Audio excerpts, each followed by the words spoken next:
अस्सलाम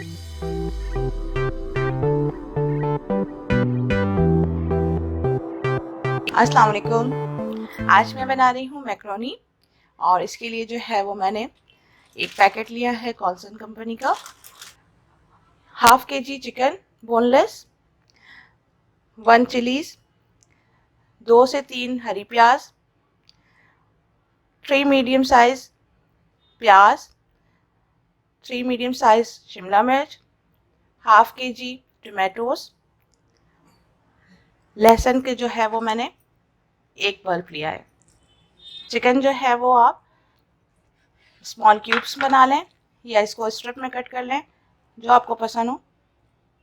मैं छोटे छोटे क्यूब्स जो है वो कट कर रही हूँ इस तरीके से। अभी चिकन कट हो गई है और अब मैं इसको शिमला मिर्च वगैरह भी कट करके रखूँगी। इसके बीज जो है वो रिमूव कर लें।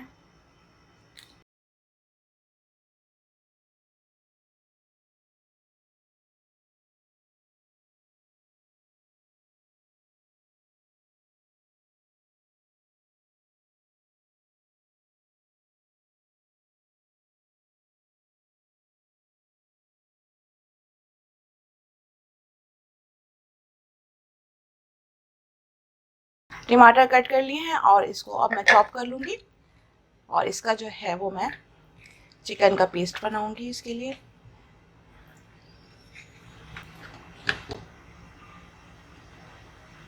अब मैक्रोनी जो है वो मैं बॉईल करने के लिए रख रही हूँ।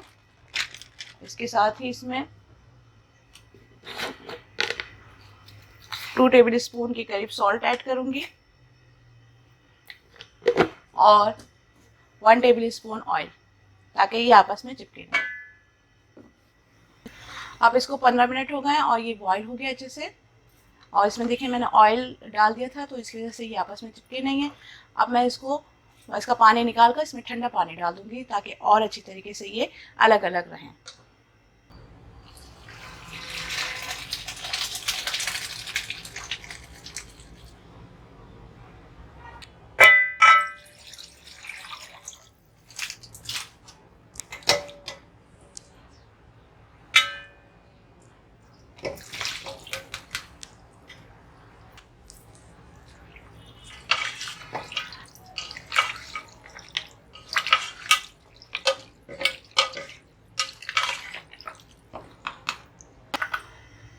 तकरीबन 5 टेबल स्पून मैंने इसमें ऑयल ऐड किया है और हल्की आंच रखी हुई है।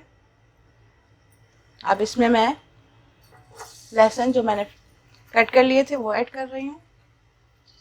हल्का सा इसको ब्राउन करना है, इससे बहुत अच्छी खुशबू आती है।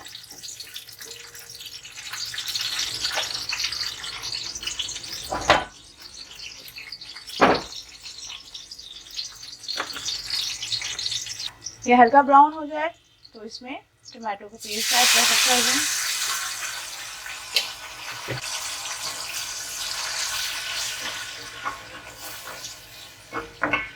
अब इसमें 1 टेबल स्पून के करीब मैं चिली सॉस ऐड कर रही हूँ, 1 table spoon soya sauce,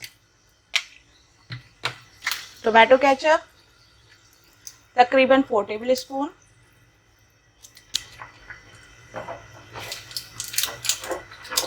barbecue sauce 1 table spoon, salt 1 table spoon, 1 teaspoon black pepper. अब आप इसको अच्छे से मिक्स कर लें।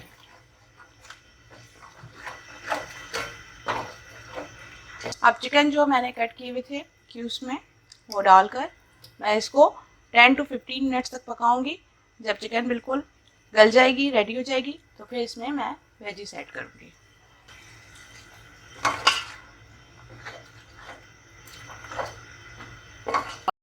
अब चिकन जो है वो 15 मिनट हो गए हैं सॉस को पकते हुए। सॉस भी रेडी हो चुका है और पककर गाढ़ा हो चुका है और उसके साथ चिकन भी जो है वो गल चुकी है। अब इसमें मैं वेजिस ऐड करूंगी। अब वेजिस जो कट करी थी वो ऐड कर रही हूँ। 1 से 2 मिनट के लिए इसको पका लें ताकि इसका कच्चापन जो है वो दूर हो जाए। सॉसेस में अच्छे से पक जाए तो फिर इसमें मैं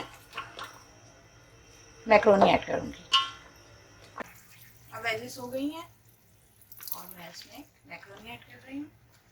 अब मैक्रोनी के साथ मैंने इसमें मायोनीज़ भी ऐड करी है, तकरीबन 1 टेबल स्पून के करीब, और ये मैं इसके साथ ही मिक्स करती जा रही हूँ। मायोनीज़ जो है वो एंड में ऐड करेगा, उससे इसका टेस्ट और फ्लेवर बहुत अच्छा आ जाता है इसके अंदर। देखिए इस तरीके से ये मिक्स हो गई, और इसमें मैंने ठंडे पानी में इसको डाल के रखा हुआ था, तो ये मैक्रोनी जो है वो आपस में बिल्कुल भी चिपकी नहीं है। और देख सकते हैं आप कि कितना अच्छा इसका जो है अलग से अलग हो रहा है। अब मैं इसको 5 मिनट के लिए पकाऊंगी और फिर इसको सर्व करूंगी।